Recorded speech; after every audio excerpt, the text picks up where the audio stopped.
ya. Uh, Baru-baru ini kita lihat masa harga naik, saya teringat lagi ya. Terima inilah, kita terima WhatsApp ke apa benda berita kan, tol nak naik. Tol nak naik tu bukan setakat tol nak naik saja, semua senarai itu ditulis itu. Jadi itu tak tahulah apa benda beritanya pula tu. Itu tahap mana pula tu lah. Tahap fitnah ke, fitnah yang dirancang ke, ataupun apa matlamat, itu satu benda yang kita nak kena fikir. Tapi untuk kita pula bercerita, oh tol ni nak naik lah, inilah barang naik, lepas tu ada pula tol baru fitnah, barang dah naik. Jadi cuba bayangkan macam mana jenis masyarakat yang akan kita wujudkan, ataupun macam mana jenis family yang menokok tambah antara masyarakat, yang bukan saja akan merosakkan perasaan, ia juga akan memberi satu kerisauan. Dan kerisauan ini tidak perlu dalam manusia, pasal ia tidak membawa input yang baik, ia membawa input yang negatif. Dan kita tidak perlu sebagai pengguna, kita kena bijak. Jadi buat tapisan yang betul, dan kita kena didik. Dan benda ini saya lihat ini satu fenomena yang amat bahaya, kerana ia zaman ini kita ada ni jenis-jenis smartphone dan segala benda dah. Dan saya tengok budak-budak kecil pun 7 tahun 8 tahun dah ada smartphone. Jadi cuba bayangkan kalau ini pula menjadi satu budaya kepada masyarakat yang muda-muda ini, yang akan ke hadapan untuk menjadi masyarakat dewasa satu masa esok, dengan didikan yang ini. Pasal kita adalah apa yang kita didik. Jadi kalau dididik dengan benda-benda yang macam ni, lepas tu kita tengok pula keluarga kita macam ni, maka ini amat bahaya kita, terutama masyarakat kita hari ini yang kata orang sensitivitinya tinggi. Pasal kita, masyarakat kita berbilang bangsa, berbilang agama, berbilang kaum, budaya. Jadi kita harus mempunyai sifat bertanggungjawab itu yang lebih. Dan dalam konteks ini, ibu bapa, guru, adik-beradik kena melihat dan memantau. Pasal kalau jenis tak ada break ni cukup bahaya. Cukup bahaya, kadang-kadang ia boleh mengakibatkan kemurungan yang tak perlu kan. Dan kalau kita lihat dalam yang terkini, iaitu berkaitan dengan kehilangan pesawat MH ni kan, yang terkini hari ini, yang kita tengok bagaimana berita. Ya Allah, talu dekat Facebook. Jadi kan, dan ini tidak menampakkan kita sebagai masyarakat yang matang. Dan macam manakah bagaimana kita hendak maju kalau masyarakat kita tidak matang? Dan menerima berita, lepas tu cerita-ceritanya, saya terdengar cerita ni, antara ni lah juga ni, ini mungkinlah off tangent, tapi nak kongsikan macam mana masyarakat kita begitu naif dan lemah. Oh, yang ini ni bomo ni BN yang hantar ni. InsyaAllah. Ini bukan cerita politik, tapi macam mana kita hendak menokok tambah, dan tanpa rasa tanggungjawab, tanpa rasa bersalah. Sebab itulah agaknya fitnah itu lebih dahsyat daripada membunuh. Jadi ini satu budaya yang kita semua rakyat Malaysia harus ambil peka dan tarik handbrake cepat-cepat. Pasal ini akan berterusan, dan kita takut kalau ini dijadikan satu amalan kita susah. Pasal kalau zaman dulu mungkin melalui mulut je, kan? Ini dengan Facebook, Twitter lah, segala benda boleh hantar. Kalau nak buat macam tu, buat jadi reporter betul-betul. Duduk kat sini ke jadi pengacara ke, tahan juga kan, masuk dalam media betul-betul. Ini nampak kaya dia minat kan. Yang meminat sangat. Untuk berkenaan dengan MH370 ni, mungkin ialah macam Datuk cakap tadi, macam-macam diorang untuk copy, like dan sebagainya dekat Facebook. Jadi mungkin ada tips daripada Datuk sendiri kepada pengguna laman media sosial ini untuk sentiasa berhati-hati, jangan melakukan sebarang perbuatan yang boleh menyinggung keluarga pesawat MH370. Saya rasalah sudah tiba masanya mungkinlah Kementerian Penerangan ataupun MC Suruhanjaya Komunikasi kan, untuk mengeluarkan etik penggunaan media sosial ini. Pasal nampaknya mungkin pasal diorang ni pun kadang-kadang baru dapat telefon, tak mungkin juga satu keadaan begitu. Tapi kalau ada etik amalan yang boleh dikeluarkan di media-media yang dia hantar secara mesej kepada pengguna supaya berhati-hati dalam berita, dan katakannya boleh disabitkan kesalahan. Jadi mungkin orang takut sikit. Pasal hari ini nampak raya suka-suka hati je. Suka-suka hati. Lepas tu bukan setakat hantar suka-suka, yang di cut paste, yang di photoshop kan, yang di macam-macam. Jadi sanggup buat. Jadi ini satu keadaan yang kita di Persatuan Pengguna Islam amat mengambil dikata orang prihatin, dan kita risau. Kita risau satu hari esok kita jadi very unreliable. Dan saya nak kongsi sikit lah, kita cuba buat satu kempen baru ini ya. Bila berita sampai, kaji berita tu dengan betul. Kadang-kadang kita kata contohnya lah, saya ingat saya ada pernah bercerita, berita ini kalau kita 5-6 orang pun, kadang-kadang bila saya keluarkan berita, bila sampai kat kawan kita, dia jadi macam ni, akhir cerita tu 5-6 orang dah cerita lain. Maknanya reliability itu tidak ada. Jadi saya nak berkongsi satu cerita di mana dulu masa saya pergi ke dekat Masjid Jami. Lepas tu saya tengok orang cukup ramai menengok ke dalam sungai. Jadi ramai orang ni tengok macam ni. Jadi kita pun pelik je, kita pun busy body juga. Jadi pelik tanya, oh ni apa kena? Kita dengar orang kata buaya lah apa benda. Lepas tu dengar pula orang cakap, ada perempuan tu kena makan di buaya lah. Kita pun pelik, mana pula ada buaya kat sini. Tapi mungkin ada. Jadi cerita-cerita, jadi akhirnya saya kita pun tak seronok sampai-sampai berita. Saya tanyalah polis ada kat situ kan, polis. Maknanya tanya pada yang mempunyai authority lah. Jadi tanya, macam mana, apa ni tuan? Siapa je ramai ni? Apa ni, dengarnya betul kalau orang tu kata ada orang kena makan di buaya? Ada perempuan makan? Tak adalah sebenarnya. Ada peragut tadi. Dia ragut beg budak perempuan tu buat daripada kulit buaya. Mana pula? Jadi cuba bayangkan ya. Berita yang sampai dekat orang yang tak akhir. Jadi ini kan saya belum sampai lagi ni. Waktu saya kata, tadi kesian kat orang tu kena pula makan buaya. Lepas tu keluarga. Jadi ini karut ni. Jadi ini antara salah satu kelemahan masyarakat kita untuk menapis dan mendapat berita yang betul, kerana kita mungkin agaknya banyak masa kot. Jadi bila banyak masa tu kita tak ada buat kerja lain, jadi nak hantar. Pasal itu pun salah satu masalah juga tu. Dia bila banyak masa ni dia banyak terdedah pada benda-benda yang tidak baik. Jadi kita harus ingat ya, kalau kita nak jadi orang yang masyarakat yang berjaya, kita harus menentukan segala bendanya mengikut betul, tepat. Kadang-kadang saya tengok ya, ini mungkin off tangent sikit, tapi kita buat kajian ya. Kadang-kadang orang kita ni dia ambil mudah sangat. Berita ambil mudah, kehidupan ambil mudah, segala benda ambil mudah. Sehingga kan bila kita ada buat test waktu kita nak ambil orang kerja, kita letak kertas atas kursi. Dia datang nak interview, duduk je kata dia tak kisah pun nak angkat kertas ke. Jadi maknanya tidak halus. Jadi ini antara budaya-budaya yang kita cerita tadi. Maknanya tidak halus dalam perbuatan, tidak halus dalam penganalisaan, tidak halus dalam menyampaikan berita, hantam kromo saja. Jadi cukup bahaya. Dan kita tengok kalau kita suruh dia lipat kertas pun A4 tu, kadang-kadang dia tidak lipat mengikut bucu yang betul. Dan berbanding dengan kita tengok Jepun kan, macam mana origami dia tu. Dia nak buat burung ke, dia nak buat kerbau ke, apa benda dia buat dengan teliti. Jadi kita kena ubah. Masyarakat kita perlu ubah kalau kita nak berjaya. Pasal saya cerita teliti ni, pasal kalau kita tengok, ini tak ada kaitan dengan enjin kapal terbang ke whatever, tapi biasa tengok enjin kereta tak? Jangan tengok enjin, tengok gear kereta. Macam mana kehalusan itu. Maknanya ketepatan precision itu memang penting. Dan dalam Islam kita harus lebih daripada itu.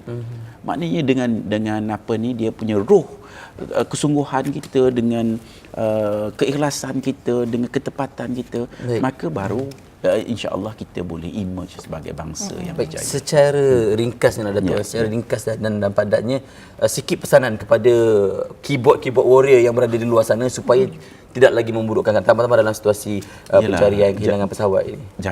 Jangan terlalu gairah ya. Biar apa ni kata orang, biar gear otak kita engage dulu sebelum dia jari gitu.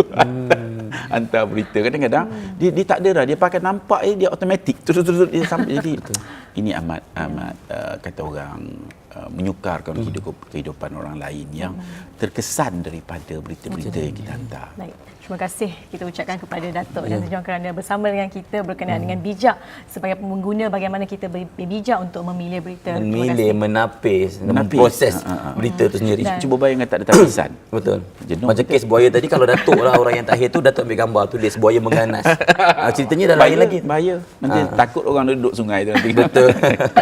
Baik, setuju juga dengan Datuk Nazim tadi bahawa kita ni terlalu banyak sangat masa sampai kita nak melakukan pelbagai benda kejahatan, kerana kalau kita banyak melakukan perkara kebaikan, kita tak akan terfikir untuk melakukan sebarang kejahatan. InsyaAllah kita berpesan juga kepada diri kita sendiri. Baik Lan, kita nak sambung perbincangan kita. Kita dah sambung perbincangan, tapi sebelum tu dalam usaha mencari kehilangan pesawat MH370, TV Hajah turut tak terlepas untuk melakukan antara orang cakap tindakan ataupun usaha yang kami dapat, yang kami mampu lakukan. Antaranya kami baru-baru ini mengadakan solat hajat yang baru berlangsung di Jawi baru-baru ini. Saksikan playback ini.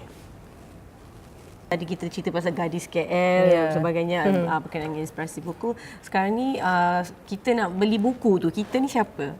Pengguna, pembeli. Kita sebagai pengguna, pembeli. Jadi bagaimana kita nak menentukan pembelian kita tu, macam mana kita nak jadi pengguna yang bijak? Apa nilai-nilai yang perlu ada pada seorang pengguna tu.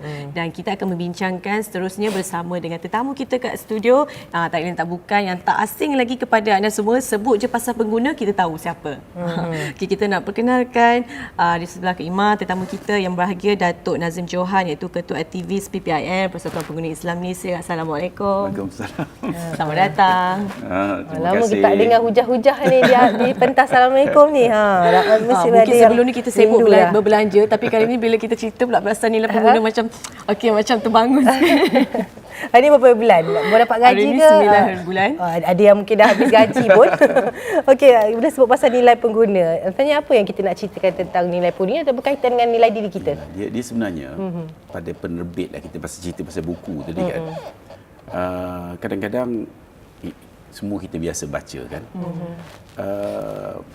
Kita mengharapkan dalam bahan-bahan bacaan ini terselit nilai-nilai tertentu macam apa yang dicerita tadi kan. Kan setengah buku ni tidak ada mesej yang jelas untuk kita pengguna. Maknanya apa tujuan buku tu? Untuk mendidik pengguna. Di masa yang sama adalah cerita-cerita lain, tapi kan dia ada arah tuju yang jelas kan. Jadi ini yang kita harapkan dilakukan oleh sama ada penerbit, pembuat drama atau sesiapa saja, kerana kita di Malaysia hari ini, kita di Persatuan Pengguna Islam melihat kita mempunyai agak semacam punya masalah, iaitu pengguna kita agak tidak terurus atau tidak terjurus kepada sesuatu matlamat yang jelas, menjadikan kita pengguna yang kurang bijak, yang mungkin ilmunya banyak, tetapi mungkin daripada ilmu kepenggunaan itu kurang. Jadi menyebabkan dia walaupun dia pandai, walaupun dia pendidikan tinggi, kadang-kadang dia mudah tertipu. Dengan sama ada makanan, sama ada dengan pembelian rumah, sama ada dengan online shopping perkhidmatan atau mudah tertipu. Pasal yang kita ni yang membentuk minda kita adalah environment kita, daripada bahan bacaan kita, daripada keluarga kita. Jadi para penerbit mempunyai peranan. Pasal hari ini kita melihat pengguna terlalu contohnya lah bergantung kepada kerajaan. Di sinilah ya, kalau contohnya di Jepun dia lebih independen. Dia di Europe pun barang naik mungkin kerajaan tidak campur tangan. Pasal dia pengguna dia bijak, tak usah belilah. Pasal dia ada duit. Ya? Jadi duit pun duit dia. Jadi tak ada siapa dia paksa dia beli. Tapi kalau kita tidak mempunyai ilmu kepenggunaan yang jelas, yang bijak, maka kita mudah tertipu. Jadi kita tengok kes-kes Goreng dah menangnya, cerita-ceritanya yang terus ditipu. Kerana kita tidak mempunyai guide. Maksudnya kita keluar rumah tu, kita pun macam pergi kedai lah. Contohnya bila kita pergi kedai, bila kita pergi supermarket, kalau kita tidak ada guide apa yang kita nak beli, kita tak tulis, kita akan pengaruh dengan apa yang kita nampak. Dan pengaruh itu datang daripada iklan. Oh, cantik ni. Itu bagus ni. Kita tak tahu, tapi kita melihat iklan, jadi kita nilai kita itu terjadi daripada environment kita. Jadi hari ini sudah tentu ibu bapa perlu berbuat sesuatu untuk menentukan keluarga mereka ini mempunyai parameter. Apa yang patut buat, apa yang tidak buat. Contohnya, anak-anak perlu ke diberi makanan-makanan keropok-keropok yang diimport daripada luar negara, adakah satu keperluan? Adakah satu yang baik? Pasal makan tu mungkin satu hal, halal satu soal lagi, dan benda itu baik atau tidak, dan mungkin setengah-setengahnya pun ada racun. Makan dengan tambahan sebut perasa yang tidak baik untuk kita. Jadi ibu bapa sudah tentu ada peranan itu, tapi ibu bapa juga perlu dididik daripada mana datang pendidikannya. Jadi satu zaman dulu kita cerita kerjaan boleh buat semua, tahu semua. Tapi zaman ini zaman yang kerjaan tidak lagi government knows all tu tidak lagi ada dalam sistem kita hari ini. Maknanya pengguna perlu wujud dengan budaya-budaya yang jelas. Maknanya contohnya apa matlamat kehidupan pun kadang-kadang kita pun kurang tahu, kita kurang yakin. Jadi ada ke matlamat kehidupan ini cuma nak bayar kereta, nak bayar rumah, nak pergi bekerja, adakah itu saja matlamat kita? Jadi ini beberapa kaedah yang mana kita perlu mencari. Dan hari ini kita perlu mencari. Mungkin kita tidak ada ilmu, jadi kita kena carilah, kena bacalah, tengoklah buku yang macam mana, apa kaedah-kaedah dia, arah tuju dia, apa treatment yang nak dibuat bila mereka menghadapi berbagai masalah. Contohnya lah kereta rosak. Kadang kita pun tak tahu apa yang rosak. Lepas tu orang tu charge pun dia suka hati dia aja. Lepas tu kita pun kadang-kadang kita bayar pun tak apa tanya. Jadi benda-benda ini perlu kita didik. Budaya ini perlu didik. Pasal dulu kita ambil mudah, semuanya mudah kan. Jadi kadang-kadang disebabkan kita ambil mudah pasal kita mungkin tidak ditrain. Terutama kita, contohnya orang Melayu di Malaysia ini keadaannya agak selesa. Keadaannya terjamin. Tak ada duit, boleh dapat duit. Kalau buang biji betik 3-4 bulan boleh makan betik yang dibuang tu, tak payah nak jiu air pun. Jadi disebabkan itu budaya kita mungkin kita ambil mudah berbandingkan kawan-kawan kita orang Cina. Dia lain, dia kalau dia tak kerja sehari masa dia datang ke Malaysia, mungkin dia tak makan 2 hari, kita tak kerja pun tidak menjadi masalah. Itu membentuk budaya kita. Budaya pengguna ini kadang-kadang bila dimewahkan, macam anak-anak kita juga, macam keluarga kita, kadang-kadang bila terlalu dimewahkan, dia tidak menjurus kepada kekuatan jati diri kita. Jadi kita perlu, saya rasa sudah tiba masanya kita perlu secara serius duduk dan berbincang dalam keluarga ke, dalam sama-sama kita ke, apa matlamat kehidupan kita dan macam mana kita nak menghadapi ataupun memainkan peranan kita sebagai pengguna. Kalau barang naik, adakah kita saja nak bising pada kerjaan, nak tunggu kuasa datang, ataupun kita dalam komuniti kita tak pasal pergilah kat kedai itu selalu tipu contohnya. Jadi kadang-kadang dia pendidikan ni perlu begitu, dan tidak mungkin penguatkuasa pegawai penguasa ni yang hanya 1,000 lebih ni dapat melihat semua sekali. Sebab ni kita harus memainkan peranan yang aktif. Pasal yang nak jadi masalahnya kita. Kan kalau kita makan yang tak baik pun kita juga, makanan racun pun kita juga. Kalau kita makan katakan bahan-bahan yang tidak sihat pun kita juga. Tak guna, kita kadang-kadang nak salah kerjaan nak masuk hospital ni, kita tak boleh. Jadi maknanya pendekatan approach baru tu kena. Tambah-tambah macam ni nak jaga baby, nak mendidik, apa benda kaedah-kaedahnya. Tambah-tambah zaman sekarang. Zaman ini cukup perlu apa yang kita nak beri makan. Pasal saya ingat dulu saya ingat dalam keluarga kita juga, ni dalam mungkin 30 tahun, 40 tahun dahululah. Saya ingat ada keluarga-keluarga